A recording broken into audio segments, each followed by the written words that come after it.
외국에서 선교사들이 들어왔을 때 우리 한국 사람들의 그 예배 분위기를 보고서 굉장히 이제 엄숙하다 그러고 비통해하다 그러죠. 왜 그렇게 무겁느냐고. 그래서 이제 그 통역하는 사람이 그랬대요. 십자가를 묵상해서 그렇다고. 그랬더니 선교사가 하는 말이, 예수님이 부활하신 것은 안 믿나 보죠? 자, 우리들의 마음이 좀 밝았으면 좋겠습니다. 그래서 웃음 소리 하나 하고 갈까요? 우리가 소문만복매라는 말이 있죠. 웃으면 복이 온다고 그랬어요. 그죠? 인터넷에 들어가 보니까 이런 말이 있더라고요. 1월 달에는 일 삼아 웃고, 2월 달에는 이유 없이 웃고, 3월 달에는 쌈박하게 웃고, 4월 달에는 사정없이 웃고, 5월 달에는 오손도손 웃고, 6월 달에는 유쾌하게 웃고, 7월 달에는 칠칠하게 웃고, 8월 달에는 팔팔하게 웃고, 9월 달에는요 구수하게 웃고, 10월 달에는 시끌벅적 웃고, 11월 달에는 일일이 웃고, 12월에는 12주장이 끊어지도록 웃는다 그랬어요. 참 웃어보자고 하는 얘기겠죠, 그죠?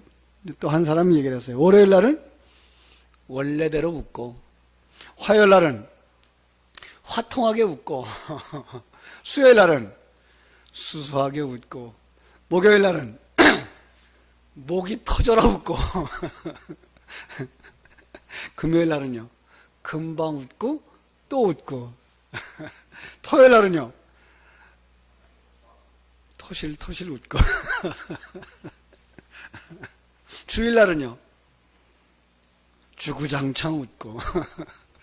웃었으면 좋겠습니다. 그죠? 1년 12달 웃으면서 살았으면 좋겠고, 매일매일을 기쁜 마음으로 살자는 뜻에서 나온 말이라고 생각을 합니다. 무슨 일을 하던 마음이 중요하겠죠. 그죠? 아무도 이유 없이 웃을 수는 없겠죠. 그런데요, 우리의 몸은 웃으면 그 웃음에 따라서 몸이 움직여져 간다 그래요. 감정에 관계없이 웃으면 웃음을 따라서 몸이 움직여져 간다 그래요. 그런데 마음이라고 하는 것 있어야 되겠죠. 마음이라고 해서 다 똑같은 마음은 아닌 것 같아요. 기쁜 마음도 있고 슬픈 마음도 있고, 좋은 마음도 있고 나쁜 마음도 있고, 긍정적인 마음이 있는가 하면은 부정적인 마음도 있는 것이죠. 자, 여러분, 오늘 디모데후서 1장 7절 하나 덧붙였거든요. 근데 디모데후서 1장 7절이 뭐라고 말하는가 하면요, 하나님이 우리에게 주신 것은 두려워하는 마음이 아니요 오직 능력과 사랑과 절제하는 마음이다 그랬습니다. 하나님이 우리에게 주시는 마음은 두려워하는 마음이 아니라 그래요. 그렇다면 두려워하는 마음은 어디서 온 걸까요? 하나님께로부터 온 것은 아니라는 사실을 우리가 알겠죠. 그렇죠? 그러니까 우리의 마음 속에는 하나님이 주지 않은 마음도 있다라는 거 알 수가 있어요. 보통은 사단이 주는 마음 그러죠. 그래서 두려움, 불안, 초조 이런 마음은 하나님이 주는 것은 아니라는 거예요. 그래서 요한계시록 22장에 가보면 천국에 못 들어가는 자들이 있어요. 어떤 자들이 못 들어가요? 두려워하는 자들은 천국에 못 들어가요. 그러나 하나님을 믿는 사람들에게서는 두려움은 없어질 수 있어야 되는 거죠. 왜요? 하나님이 전능자라는 사실, 그리고 그분이 역사를 주장하시고 내 생애를 주장하신다는 사실을 믿는 그 믿음이 있다면, 그죠? 그 믿음이 있다면 우리는 두려움에서부터 벗어나야 된다고 하는 얘기를 할 수가 있습니다. 자, 연말 연시가 되면 대박 나는 집이 있죠. 점치는 집. 가끔 점치는 집에 예수 믿는 사람들이 많이 온다는 소리가 이렇게 들려서 참 우리의 그 마음을 섭섭하게 만드는데요. 관상 보고 점치는 사람들은요, 그들의 이면 속, 그것을 가만히 보면요, 거기 오는 사람들의 이면을 가만히 보면 왜 그럴까요? 두려움이 있어서 그래요. 그죠? 가정에 대한 두려움, 또 사업의 두려움, 그리고 자기의 그 자리에 대한 두려움, 어떻게 하든지 이 두려움을 좀 피해가고 싶어가지고 이런 것들을 의지해 보는 것을 우리가 알 수가 있습니다. 그래서 또 무속인들은 사람들의 그 두려운 마음을 이용해서 돈을 벌어먹고 살죠. 그죠? 아, 애군이 끼었어. 그러니까 부적을 해야 되고, 그러니까 굿을 해야 되고, 하나 둘 따라오는 것 봐가면서 뭐예요? 그 사람을 등쳐먹을 방법들을 자꾸만 연구하는 게 그들이었죠. 그죠? 안타까운 것이에요. 여러분, 두려움에 사로잡히면 어떻게 될까요? 두려움에 사로잡힌 자들을 사무엘상 17장에 가보면요, 그 이스라엘과 블레셋이 전쟁을 하죠. 그런데 그 이스라엘 백성들이 간담이 단독은 이유가 뭐예요? 그 앞에 골리앗이 나와서 위협을 하고 있는 거죠. 골리앗이 나와서 윽박지르죠. 이스라엘 백성들은 겁이 나고 두려움이 점점 의기소침하게 되고 자신감을 잃어버리게 되고요. 바위토개문에 가서 숨어버리는 거죠. 결국은 두려움에 사로잡힌 그들은 자신이 가지고 있는 최소한의 능력조차도 발휘하지 못하고 아무런 시도도 해보지 못하는 무력한 존재가 돼버린 거죠. 그죠? 마치 고양이 앞에 생쥐처럼 꼼짝도 못하고 숨죽이고 있는 거죠. 이처럼 사단은 사람들로 하여금 아무것도 하지 못하게 하려고, 무기력하게 만들려고 두려움을 심어준다는 걸 우리는 알 수가 있습니다. 그죠? 그러나 하나님은 어떠합니까? 하나님은 결코 하나님의 사람들에게 이런 두려움, 불안, 초조 같은 마음 주지 않는다는 사실을 알 수가 있습니다. 그럼 하나님이 우리에게 주시는 마음은 어떤 것일까요? 하나님은 우리에게 능력을 주신다라고 말씀하고 있어요. 그죠?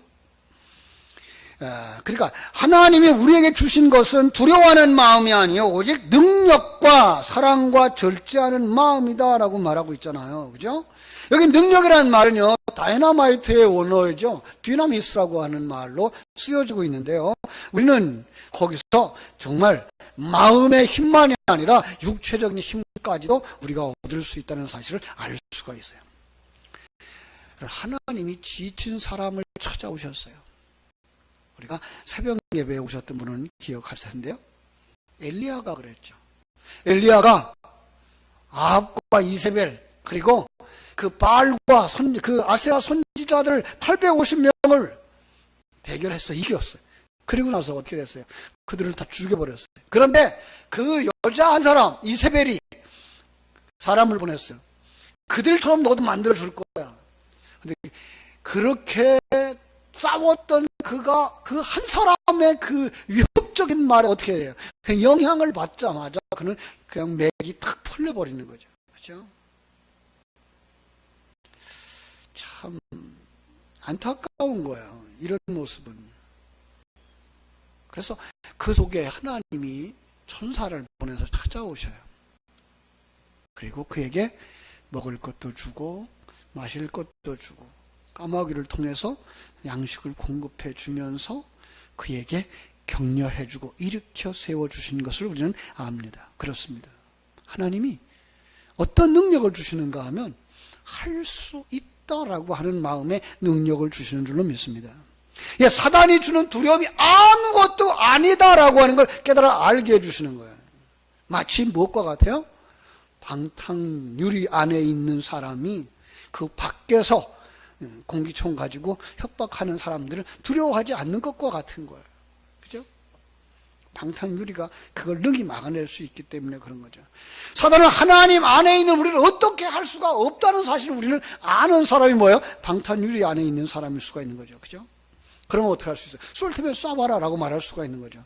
하나님은 우리에게 사단의 그 어떤 위협에도 두려워하지 않을 만한 담대한 마음을 부어주신 줄로 믿습니다. 이것이 다니엘을 보면 알 수 있어요. 그죠?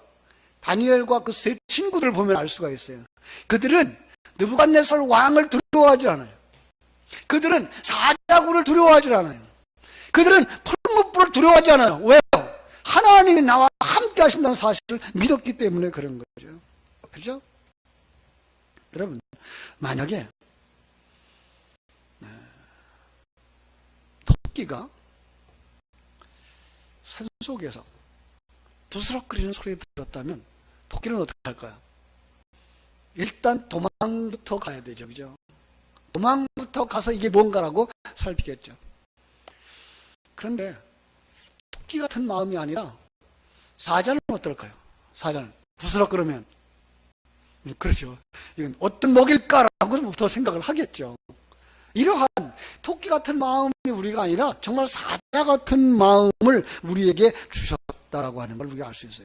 한번 비슷한 이해를 찾아보니까 그 창세기 49장 9절에 유다는 사자 새끼로다. 내 아들아 너는 움킨 것을 찢고 올라갔도다. 그가 엎드리고 웅크림이 수사자 같고 암사자 같으니 누가 그를 범할 수 있으랴. 유다 지파는 이렇게 믿었어요. 그래서 그들이 이 전쟁에 나갈 때도 앞장서서 나갔고요. 그들은 광야길을 갈 때도 앞장서서 갔어요. 왜요?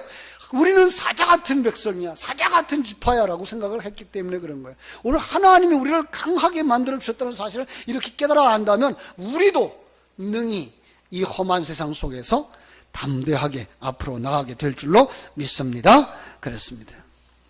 그뿐만 아니라 유다 지파의 또 한 사람, 우리가 생각나는 사람이 있는데요, 갈렙 같은 사람이죠. 그죠? 나이 85세에 다른 사람들은 두려워 벌벌 떨고 있는 헤브론 성을, 그걸 내게 달라는 거예요. 다른 사람은 거기 올라가려고 하잖아요. 거기에 12명의 정탐꾼이 가가지고선 그거 보고서는 뭐예요? 그냥 벌벌 떨고 왔던 그런 성이에요. 그런데 불구하고 85세의 노구를 가지고도 하나님이 우리에게 주시기로 약속한 것이니까 이건 내게 주시면 내가 정복할 겁니다라고 담대하게 요구했고, 그리고 약속대로 나아가서 그 땅을 정복했다고 하는 것 우리는 너무나 잘 아는 사실이죠. 여러분, 갈렙의 이 용기는 어디서 왔을까요? 하나님의 말씀이죠. 하나님의 그 약속을 믿었다는 거죠. 하나님이 나와 함께 하심으로 그를 쫓아낼 수 있다라고 하는 확신을 그는 가진 거예요. 왜요? 그 하나님, 약속하신 그 하나님이 나와 함께 하고 있기 때문에. 여러분, 갈렙에게만 함께 하시는 하나님입니까? 아니죠. 우리와도 함께 하신다는 사실을 여러분 믿으셔야죠. 다른 건 못 믿어도 하나님의 약속의 말씀을 믿고, 하나님이 역사를 주장한다는 사실을 믿고, 하나님 우리의 환경을 지배하고 있다는 사실을 믿고, 거기서 뭐 할 수 있어야 돼요? 그분과 함께하는 삶, 강하고 담대해야 될 줄로 믿습니다. 시편 27편 1절은 이렇게 말합니다. 여호와는 나의 빛이요 나의 구원이시니 내가 누구를 두려워하리요. 여호와는 내 생명의 능력이시니 내가 누구를 무서워하리요. 다윗이 지으십니다. 다윗도 전능하신 하나님이 나의 빛이 되시고 나의 구원이 되시고 나의 능력이 되신다는 것을 믿을 때 그는 두려워할 것이 없다라고 말한 것입니다. 그렇습니다. 하나님이 나의 하나님이 되어주실 때 우리는 두려워하지 않게 될 줄로 믿습니다. 그렇죠?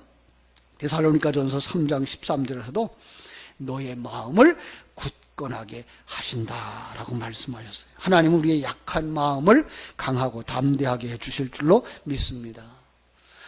참으로 이 성령의 충만함을 받기 전에 예수님의 제자들 두려움에 벌벌 떠는 사람들이었어요.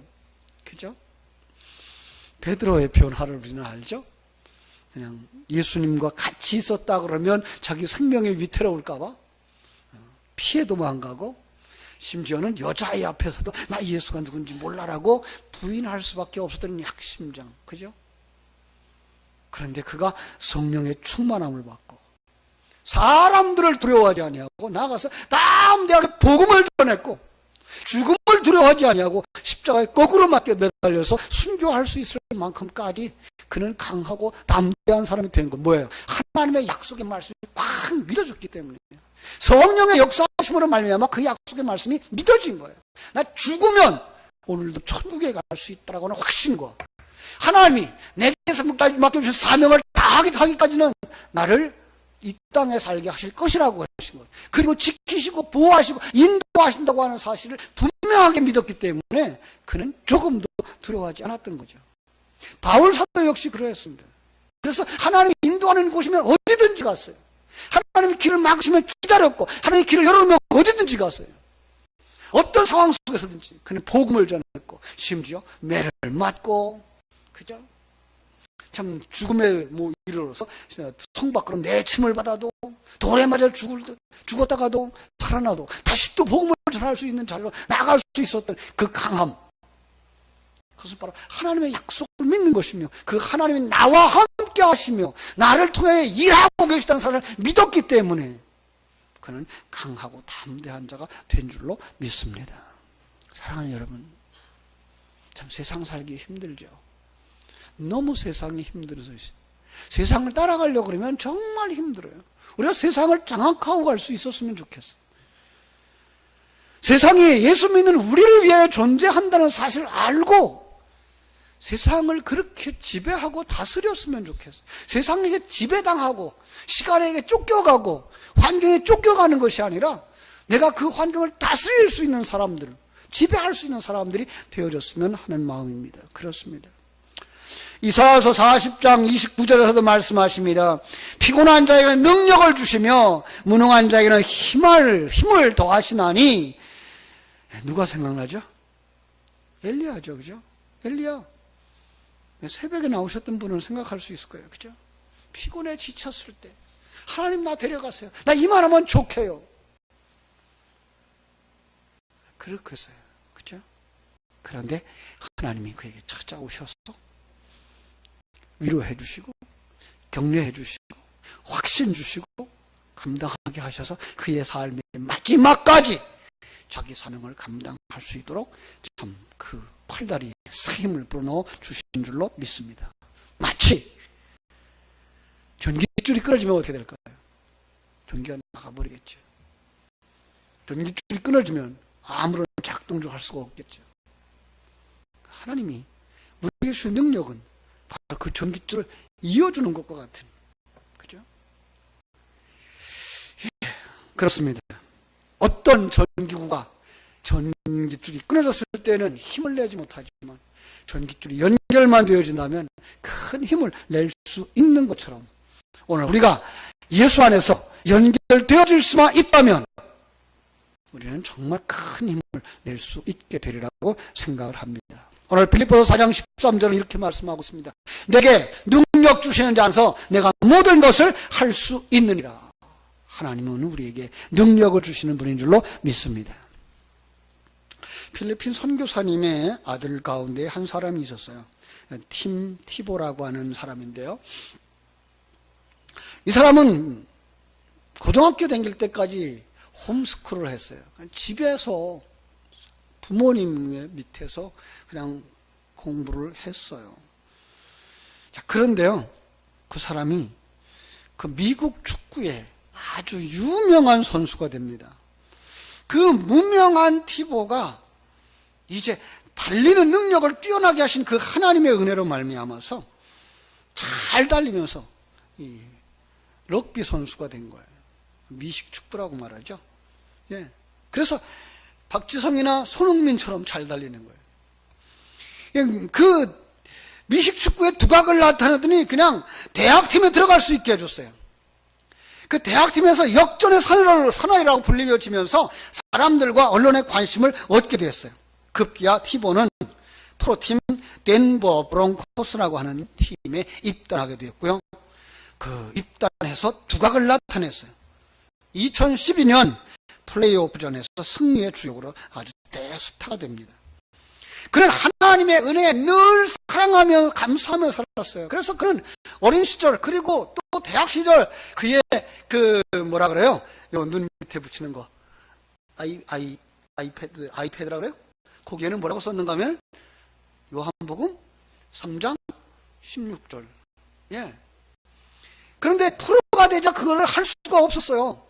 그래서 그는 그것 대신에 한쪽에 가서 무릎을 꿇고 기도하는 것으로 그는 하나님 앞에 감사를 드렸죠. 그런데 이 티보의 세레머니가 티보미령이라고 하는 신조어가 되어져가지고 전 세계로 퍼졌어요. 그는 고백합니다. 당신이 사랑하는 아내에게 단 한 번의 기회가 아닌 주어질 때마다 사랑한다라고 말하는 것처럼 기회가 있을 때마다 주님께 사랑을 고백하며 그분을 자랑해 보십시오. 그분은 당신의 능력이 되실 것입니다. 그랬습니다. 방송실에서 그 영상 한번 보여줬으면 좋겠어요. 우리 영상 하나 보고 우리도 이와 같이 하나님 주시는 능력으로 우리가 힘을 얻고 능력을 얻어서 이 험악한 시대 속에서 하나님께 영광 돌릴 수 있는 삶을 살았으면 합니다.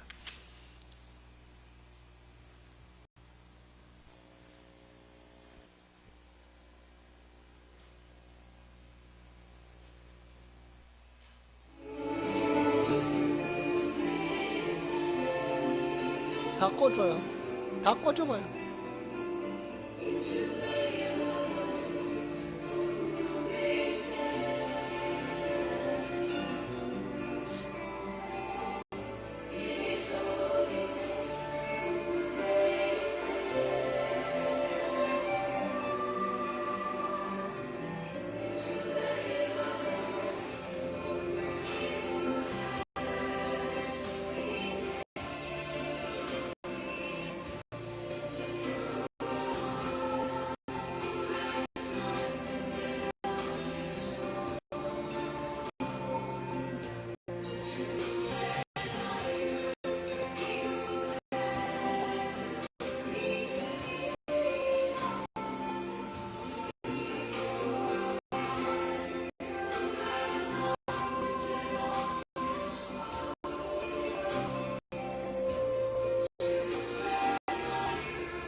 연약하지 않죠.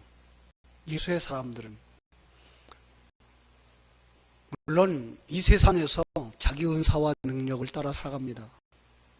그러나 성경에서 주신 말씀처럼 바울 사도가 고백한 것처럼 내게 능력 주시는 자 안에서 내가 모든 것을 할 수 있느라고 고백할 수 있는 그 믿음, 그 은혜를 가지고 우리의 남은 생에도 정말 주님의 능력 가지고 힘있게 살아가는 하늘의 능력을 가진 자, 하나님의 자녀들이 되어지기를 주님의 이름으로 축원합니다.